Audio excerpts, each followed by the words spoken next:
Muy bien, vamos entonces a empezar con nuestra clase el día de hoy. Creo que hay 3 personas que están todavía esperando entrar. Vamos a esperar unos 2 minutitos, por favor, ¿ya?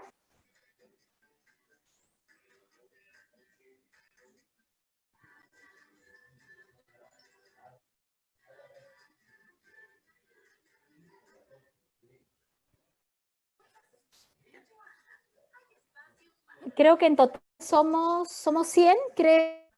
¿Es correcto? Sí, doctora, somos más o menos 100. Ya, ahorita estamos con 66 participantes. Vamos a esperar un ratito si quiere ver llegar hasta los 70.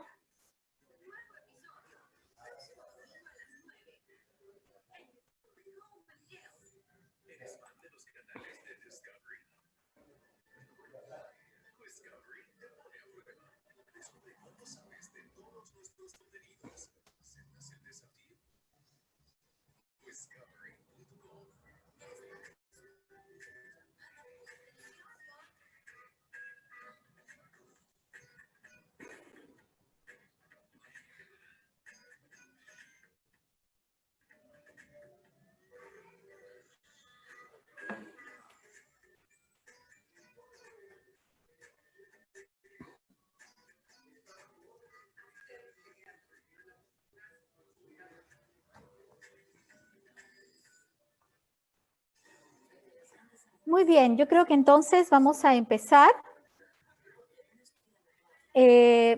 Son exactamente las 12:07. Nuestra clase estaba programada para las 12 del día. Quiero verificar nuevamente si se escucha bien mi voz. ¿Necesito levantar el volumen o está perfecto ahí? Sí, se escucha, doctora. Ya, excelente, muchas gracias. Muy bien, vamos entonces a empezar. El día de hoy tenemos una clase muy interesante que es justamente la clase de catarata.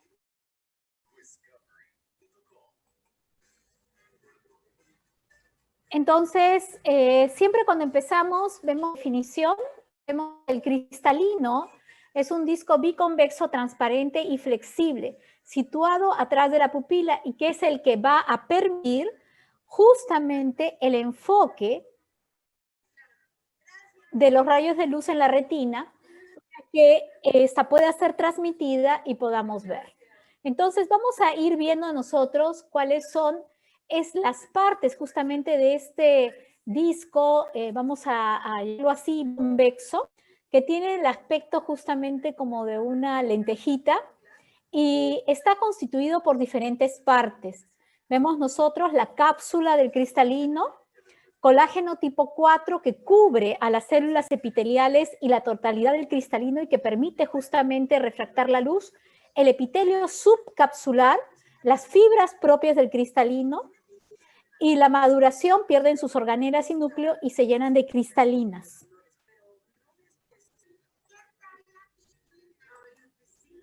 Tenemos entonces, esto es importante que lo recordemos porque esto es básico, sobre todo cuando vamos a hacer las cirugías de catarata. Tenemos primero un epitelio que justamente va a cubrir toda la parte de la cápsula anterior del cristalino. Ese es el cristalino, ¿no? Y luego vamos a ver nosotros de que igualmente tenemos embriológicamente lo que se llama un núcleo fetal y también igualmente vamos a encontrar nosotros que hay algunas líneas que nosotros le llamamos de disyunción, que ustedes van a verlas justamente como estas líneas demarcatorias, ¿no? Dentro del mismo cristalino. Asimismo, hay una cápsula posterior que es importante porque al momento de la cirugía del cristalino, nosotros vamos a trabajar justamente la cápsula anterior, abriéndola para que en el lugar donde nosotros vamos a sacar justamente o emulsificar o extraer el cristalino, nos va a quedar prácticamente la cápsula posterior, que es donde se va a colocar justamente el lente intraocular.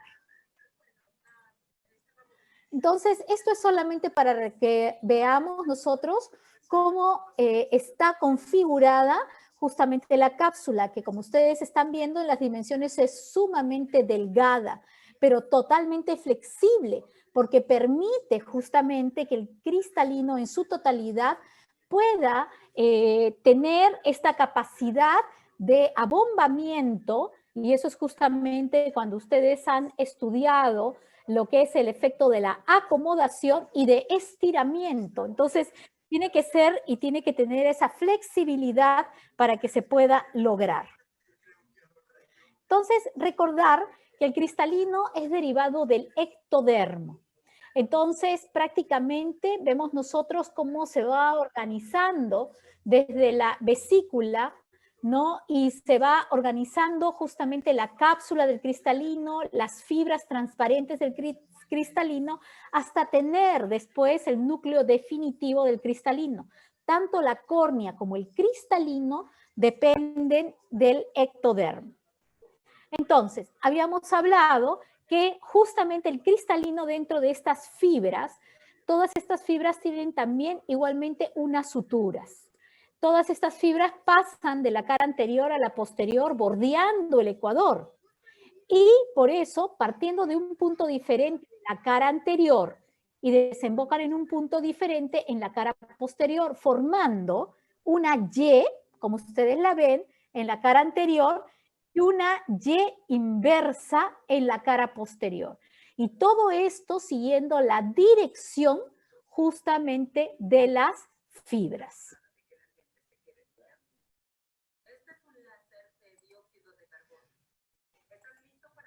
Entonces, cuando vemos nosotros la composición del cristalino, tenemos nosotros justamente todos estos elementos. Tenemos el agua, tenemos las proteínas, que son sus principales componentes. Igualmente tenemos el sodio, el cloro, el potasio, la glucosa, el ácido láctico, el glutatión, el ácido ascórbico, los lípidos, el inositol, todos son componentes importantes del cristalino que van a permitir, cuando están justamente en equilibrio, que se pueda tener la transparencia justamente de esta estructura para que pueda pasar la luz. Cuando hay alguna alteración en la composición de este cristalino, es cuando aparecen justamente las opacidades.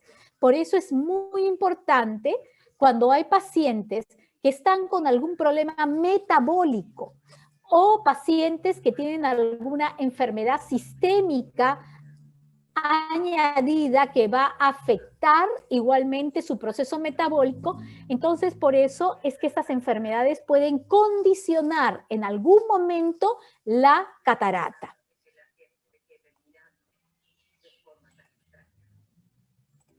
Entonces tenemos la función del cristalino, ¿cuál es? Es lograr un enfoque perfecto, preciso, que es justamente el de la acomodación. La visión cercana, que se va a producir con una contracción del músculo ciliar y relajación de la zónula, y por lo tanto vamos a tener, como se dice, un abombamiento y nos va a permitir ver los objetos cercanos. Igual manera, cuando queremos ver de lejos, el cristalino prácticamente y el cuerpo ciliar se va a relajar y el cristalino se distiende, se va a aplanar. Por eso es que ustedes lo ven así y vamos a poder ver los objetos lejanos. Es importante que ustedes recuerden que este mecanismo justamente se va perdiendo, este proceso de la acomodación, después de los 40 años aproximadamente. 40, 45 años, unos más tarde, otros más temprano, pero este es un proceso normal del envejecimiento. Todos pasamos por ese proceso. Y ustedes ya saben que se debe a la esclerosis del cristalino, que pierde esa capacidad de poder distenderse y contraerse con la facilidad que lo hace. Esto es solamente para que ustedes puedan recordar el mecanismo de la acomodación y cómo está realmente el cristalino ligado a los músculos, al músculo ciliar ¿no? Y cómo este proceso definitivamente está integrado a que el paciente pueda ver de cerca, fíjense, se contrae y el cristalino se puede abombar, o de lejos, que tenemos nosotros, que se relaja y el cristalino se puede elongar.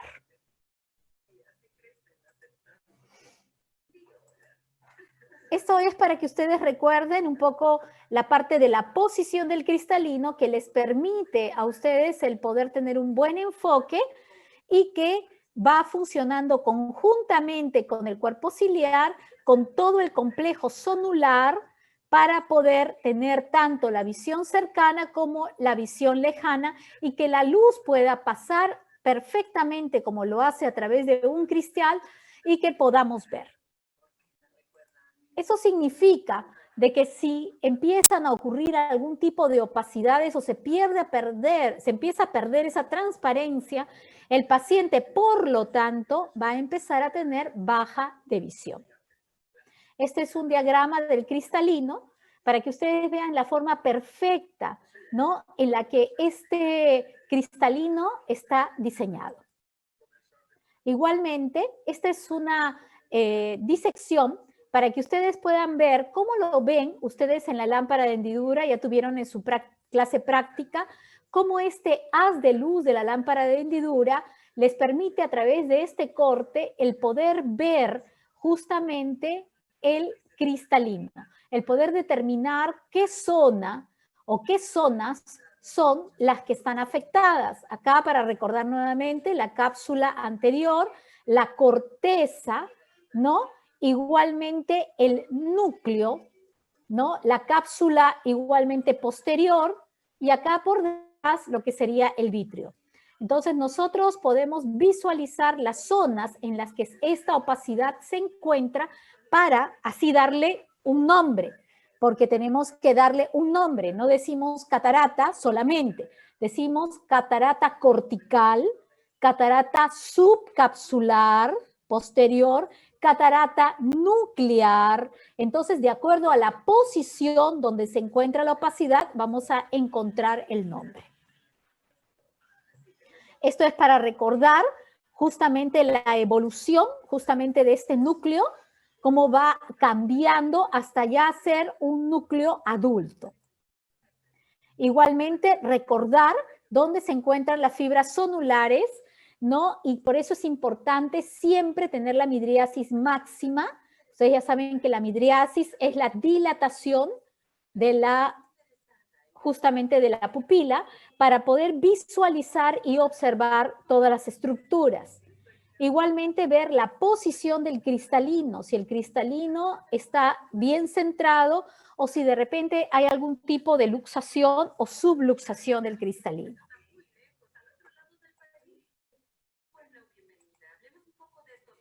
Este es el epitelio, que también igualmente es visible y en este caso con la lámpara de hendidura es no visible, pero visible en el acto quirúrgico. Y muchas veces cuando está la catarata tan opacificada, tenemos que poner una sustancia que es el azul de tripán, que va a teñir justamente la zona de la cápsula para poder visualizarla. Igualmente el ligamento hialoideo capsular, que es importante, pero que no es no visible. Vamos a ver entonces y a revisar rápidamente cuáles son las causas más importantes justamente de que se produjo una catarata. La edad es la más común. Sabemos nosotros que la catarata es un proceso normal de envejecimiento, así como aparecen las arrugas, así como definitivamente van apareciendo todos los procesos de envejecimiento en todos los órganos, igualmente el cristalino empieza a perder esa transparencia, hasta convertirse en una lente opaca. Pero hay algunas condiciones que pueden acelerar o exacerbar este proceso. Entonces tenemos diferentes enfermedades que vamos a ir viéndolas. A la cabeza tenemos a la diabetes, también los traumatismos inmediatamente pueden producir una opacidad del cristalino, los malos hábitos como el consumo de cigarro también igualmente acelera el proceso de la pérdida de y de transparencia del cristalino, el consumo de esteroides, igualmente la alimentación, una alimentación deficitaria y pobre en vitamina A.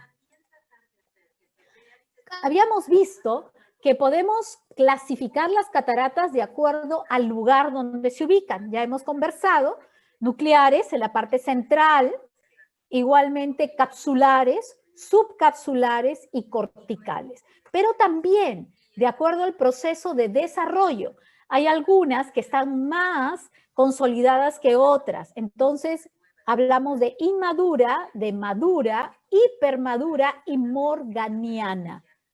Igualmente, de acuerdo a la etiología, hemos hablado que a la cabeza está la catarata senil, que es esta catarata que viene justamente como proceso de envejecimiento y se aparece generalmente a los pacientes mayores de 70 años. Igualmente, tenemos las traumáticas, las tóxicas, las metabólicas, las secundarias y algunas asociadas a síndromes. Y la aparición, donde hemos visto nosotros que la gran mayoría son las seniles. Sin embargo, tenemos las cataratas congénitas, infantiles, juveniles y preseniles, que son en menor porcentaje.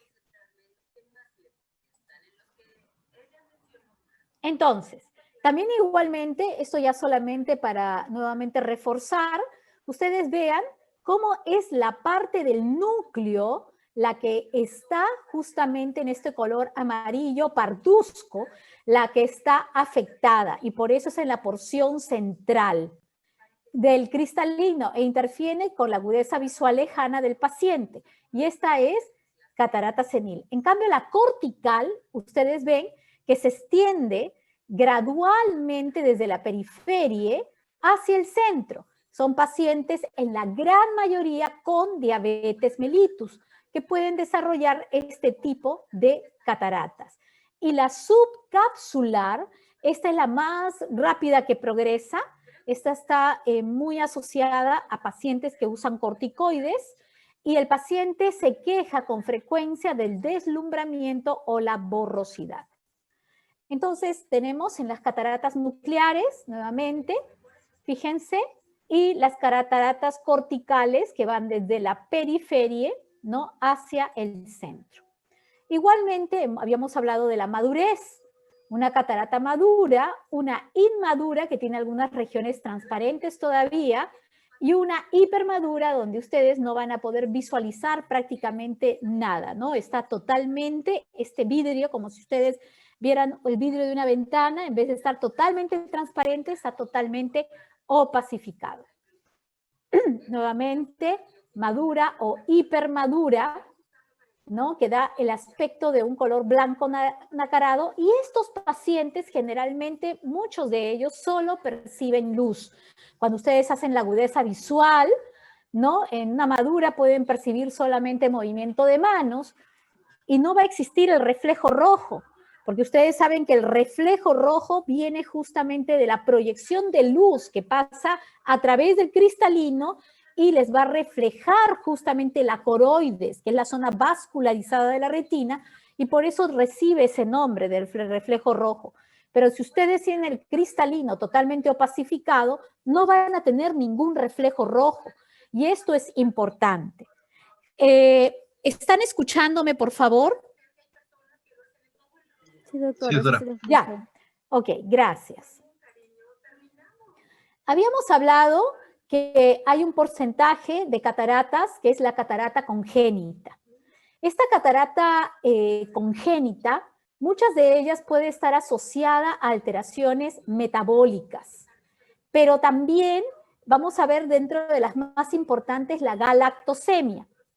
Pero también igualmente tenemos algunas otras que pueden estar asociadas también a infecciones prenatales, como el TORCH e igualmente la rubiola. Entonces, también tenemos anomalías cromosómicas como el síndrome de Down, el síndrome de Patot o de Edwards, que también están asociadas a la presencia de catarata. Igual, no olvidar el síndrome de Hallermann y el de Nance-Horan. Entonces, en la catarata congénita, justamente como lo habíamos visto, no olvidar además las que están asociadas a síndromes, acordarse de estas 3 patologías que son importantes. A veces una madre que ya tiene el antecedente de haber tenido rubiola y viene con el niño con una leucocoria. ¿Qué es una leucocoria? Es simplemente leuco, como su nombre lo dice, blanco, y coria, que significa pupila, la pupila blanca. Es decir, él ve a su niño y ustedes saben de que la primera sospecha en ese momento es la catarata, pero hay que descartar otras patologías.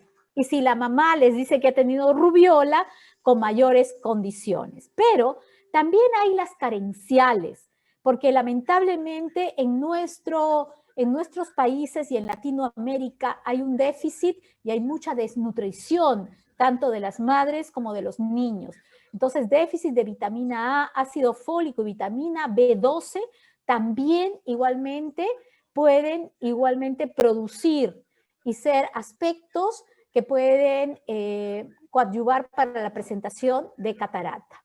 Entonces, ¿qué vamos a ver en una catarata? La disminución progresiva de la agudeza visual, hay fotofobia y molestia para la luz, visión de halos, diplopía monocular. ¿Qué significa diplopia?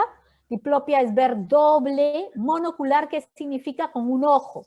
Es decir, yo de repente con los 2 ojos no veo la doble, pero me tapo un ojo y estoy viendo doble. ¿Por qué? Porque hay varios haces que están incidiendo en diferentes ejes por producto de la opacidad. Igualmente hay miopización gradual. Esto es importante porque muchos pacientes, sobre todo seniles, el cristalino se opacifica y aumenta en su diámetro anteroposterior. Entonces, recuerden ustedes que cuando ustedes con el cristalino, recuerdan, queremos ver de cerca, el cristalino se abomba y se queda en ese estado de aumento del diámetro anteroposterior.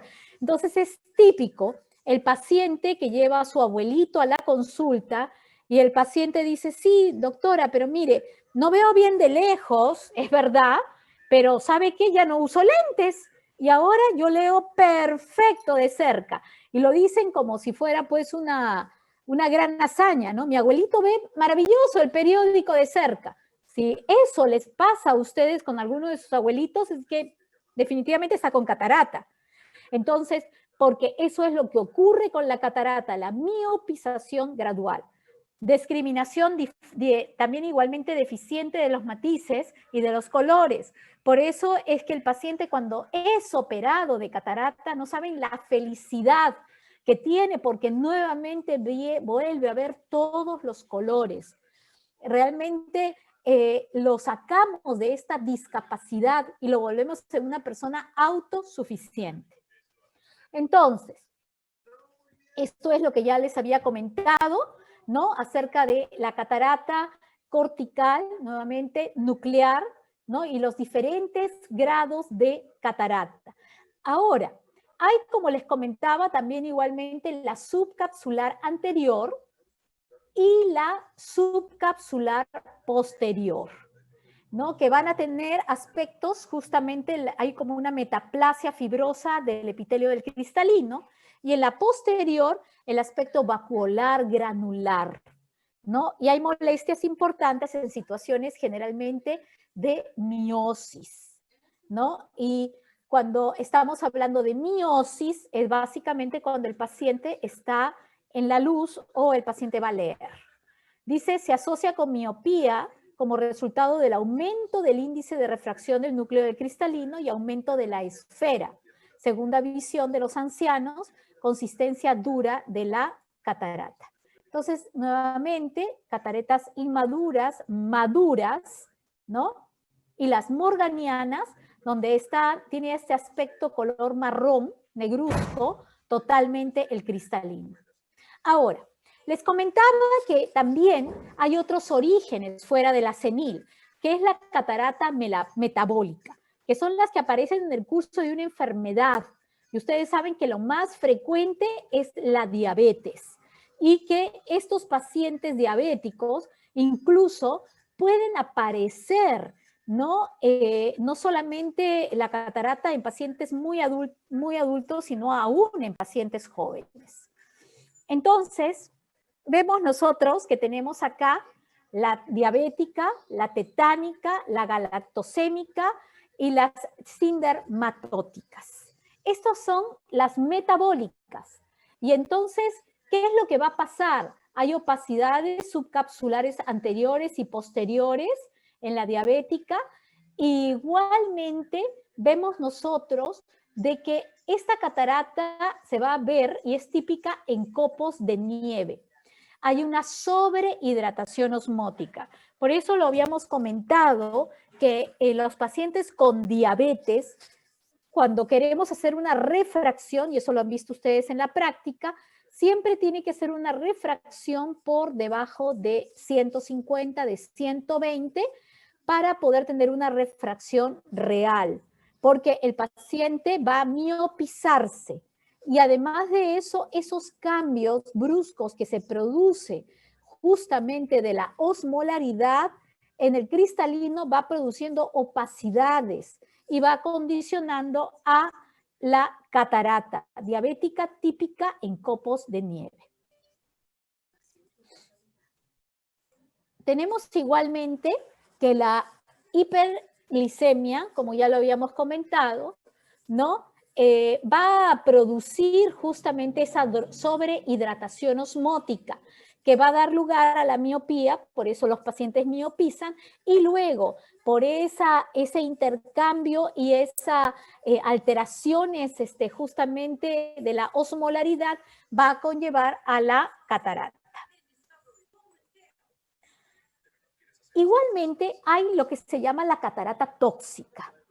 Esta catarata tóxica se debe principalmente a dos medicamentos que se usan mucho, que son los corticoides. Y ustedes saben que los corticoides hay pacientes que tienen que tomarlos de por vida.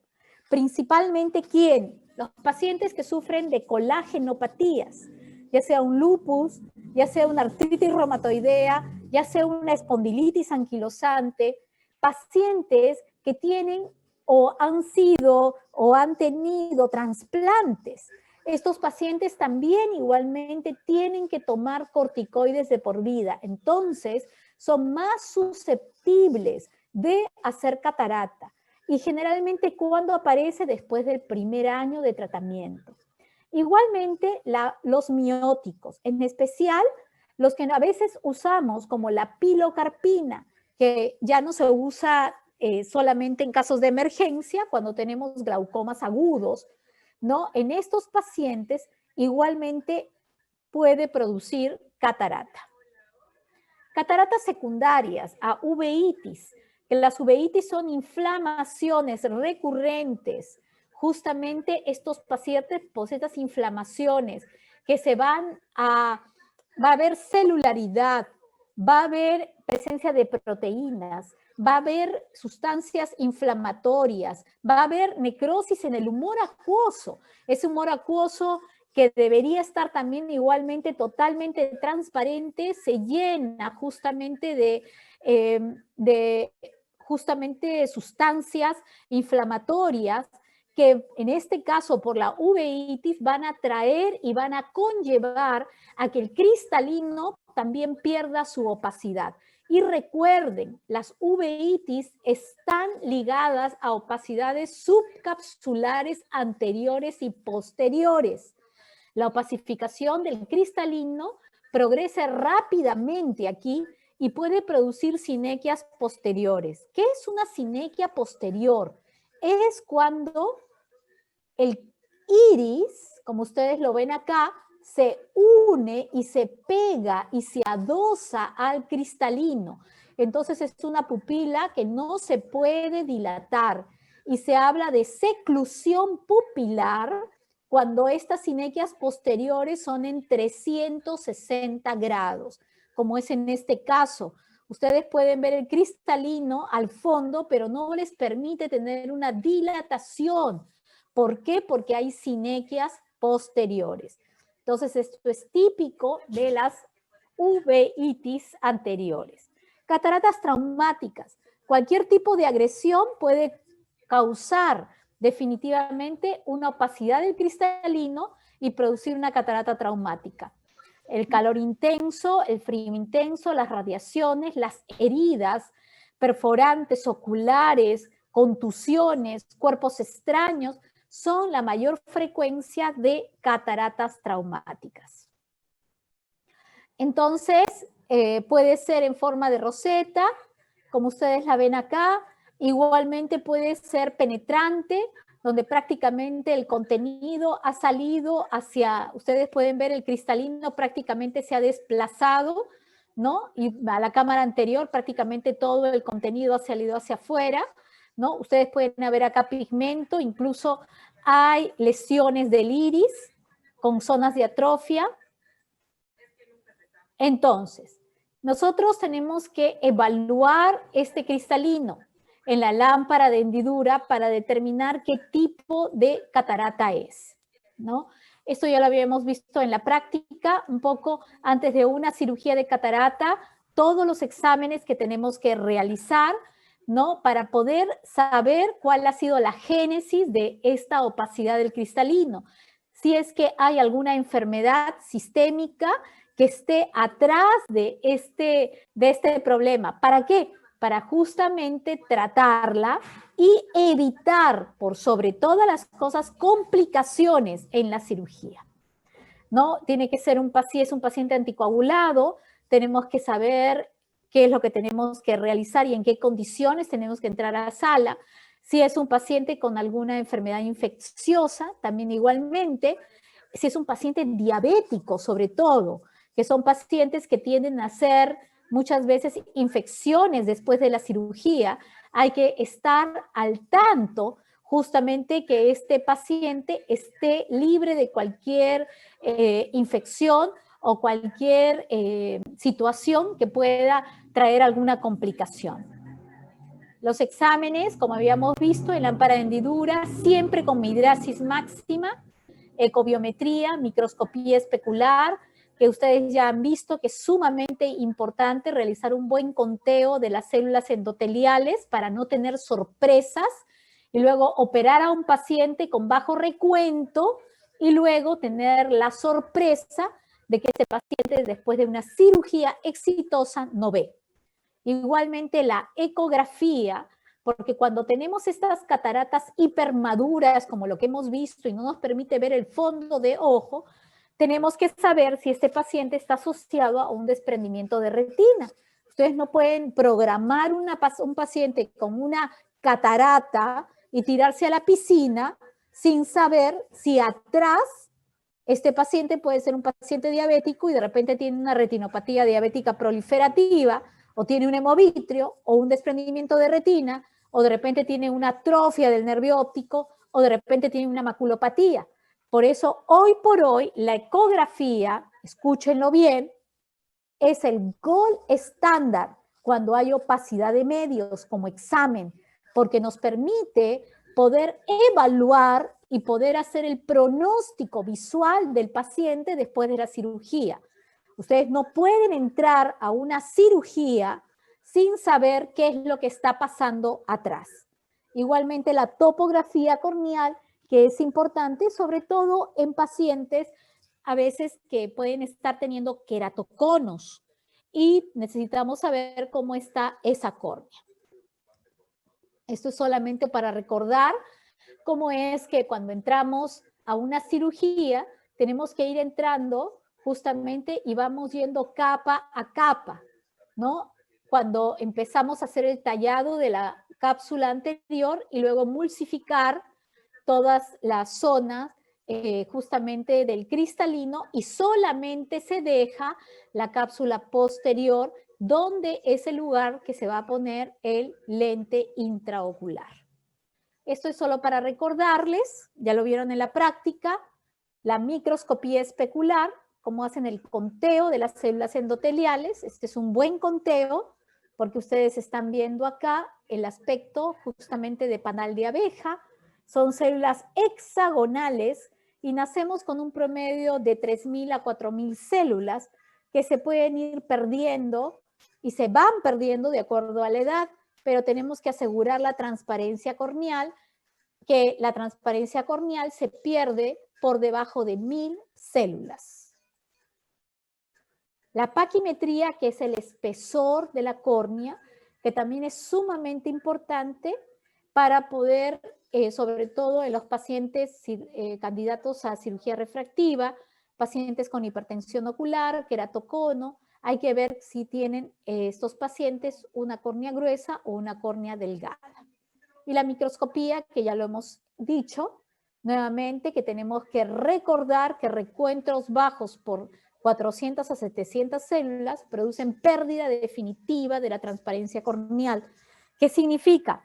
Ustedes pueden entrar a hacer una cirugía de catarata y no han hecho la microscopía especular y el paciente ustedes no sabían que tenía 700 o 400 células, por más exitosa que sea esa cirugía, si este paciente está con un recuento bajo, el paciente no va a ver. Entonces el paciente después de la cirugía, con justa razón les va a decir, doctora, ¿por qué no veo? Si me dijo usted que todo salió bien. Y ustedes investigando, luego le hacen la microscopía y le dicen, es que está con un recuento bajo de las células. Y con justa razón les puede decir, ¿y por qué no me lo dijo antes? Entonces mejor no me hubiera operado. ¿Para qué me operé? Entonces es por eso importante que tenemos que hacer todos estos exámenes previos a la cirugía para no tener sorpresas y sobre todo para no tener problemas médico-legales. Luego, esta es la ecobiometría. La ecobiometría que nos va a permitir tener la medida del lente intraocular personalizado. Cada paciente va a tener un número de lente expresado en dioptrías. Entonces, ustedes saben que el poder dióptrico del cristalino es 20 dioptrías, el poder dióptrico de la córnea es 42, ¿no? Ustedes ya lo saben. Entonces, pero esto es en condiciones normales y va a depender si es un paciente miope, si es un paciente hipermétrope. Por eso es que la medida del lente intraocular es personalizada. Esta es la ecografía, la que les decía yo que es el gold estándar cuando el paciente tiene opacidad de medios. Yo no me puedo tirar a una cirugía, o como te digo yo, echarme a la piscina, si yo no veo nada del fondo de ojo. Entonces, esta ecografía pasa a través del cristalino, puedo ver la cavidad vítrea, que es esta imagen aneicoica, puedo ver la retina, que en este caso está pegada, puedo ver el nervio óptico, que es una sombra acústica, puedo ver la mácula, puedo ver todo y saber si este paciente está en buenas condiciones. Igualmente la topografía corneal, que está expresada por estos halos, que nosotros vamos a poder determinar y medir la curvatura de la córnea en toda su extensión. Igualmente, los pacientes y cada uno de ellos se le va a colocar un tipo de lente intraocular. Entonces tenemos lentes intraoculares que pueden ser desde lentes monofocales, que significa que el paciente luego de la cirugía va a poder ver perfecto de lejos, que es la visión que había perdido, pero va a necesitar sus lentes de cerca. O también tenemos lentes que son multifocales, que nos va a permitir tener justamente tanto la visión de cerca como la visión de lejos. O también podemos tener lentes tóricos. ¿En quiénes se usa? En aquellos pacientes que tienen astigmatismos altos. Por eso tienen estas dos señales acá que les va a permitir a ustedes ubicar el lugar del cilindro donde esté el astigmatismo para producir la corrección. Y así tenemos lentes especiales para cada uno de los casos. Y tenemos este lente también que es acomodativo, que también se usa para poder mejorar o ayudar en la acomodación. Entonces vamos a ver, creo que, no sé, ya lo han visto en la práctica, pero vamos a repasarlo otra vez, que se hacía justamente la cirugía extracapsular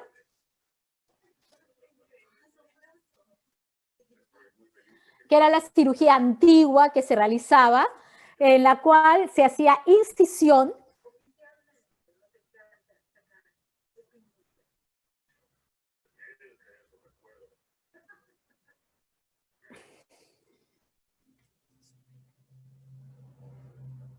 Que esa es la morganiana. Fíjense que es prácticamente todo el núcleo está tomado y ustedes pueden ver ahí justamente,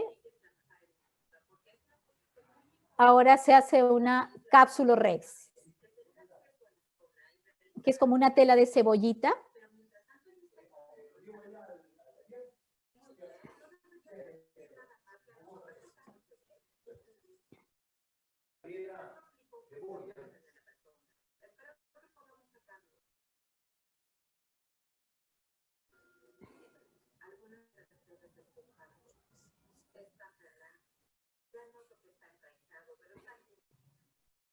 Entonces ustedes ven ahí justamente que se están haciendo estos movimientos. Y acá sí se hace la incisión sobre el limbo esclerocorneal. Doctora, disculpen, no se ve el video. No se ve el video. Ya. Ok.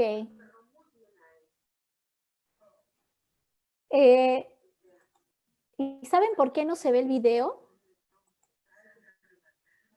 Doctora, ¿Aló? es que tiene que poner para compartir la pantalla del YouTube. Ah, ok. Es decir, pero ahora, mi pregunta es, ¿lo han visto todos en su clase de práctica ya, no? Porque esto está compartido en la clase de práctica.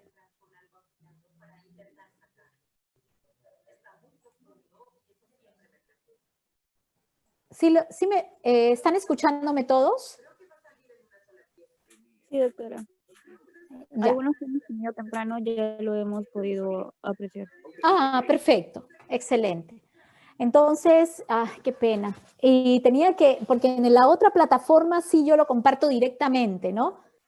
En la plataforma que tenemos del Microsoft, ahí sí lo pongo en mi PowerPoint y sale inmediatamente. Y aquí hay que entrar para compartirlo en el YouTube, ¿no? Sí, aquí debe seleccionar la ventana de YouTube para que pueda apreciarse en vez de su PowerPoint. Ok, ok, chicos. Entonces, tengo que volver a compartir para volver otra vez a mi clase, ¿correcto? No, doctora, está en su clase. Nosotros estamos viendo el clase. ¿Están viendo la clase? ¿Sí? Sí. Ok, excelente. Espérense un ratito que yo sí ya me salí. ¿Están viendo ahí? Chicos, ¿están viendo? Ya. Muy bien.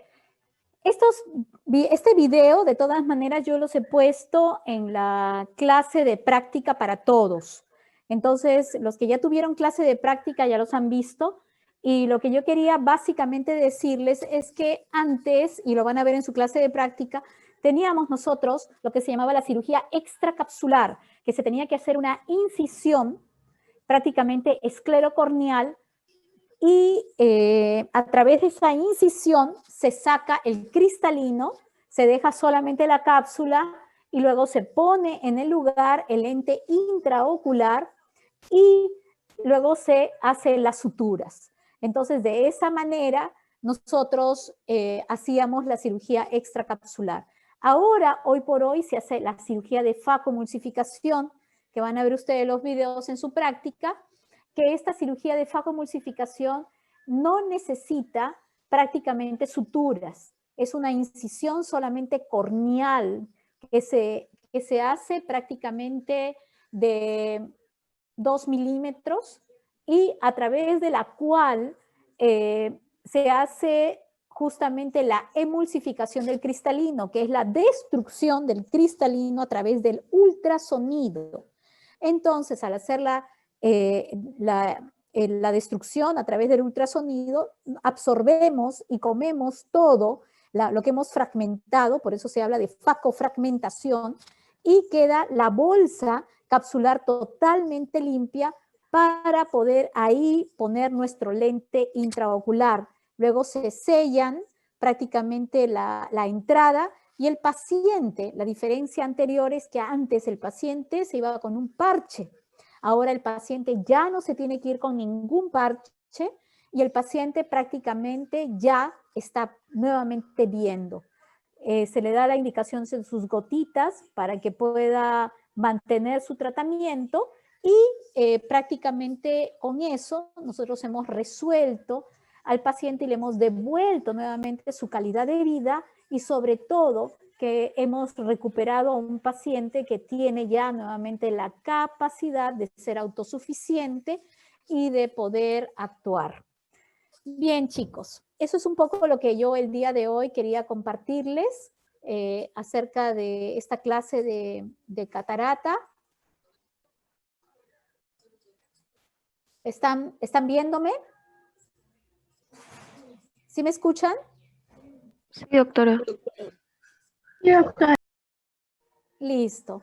Muy bien, entonces es lo que el día de hoy quería compartir con ustedes. Espero que haya sido claro, que me hayan entendido y ahora en las prácticas, los que ya tuvieron prácticas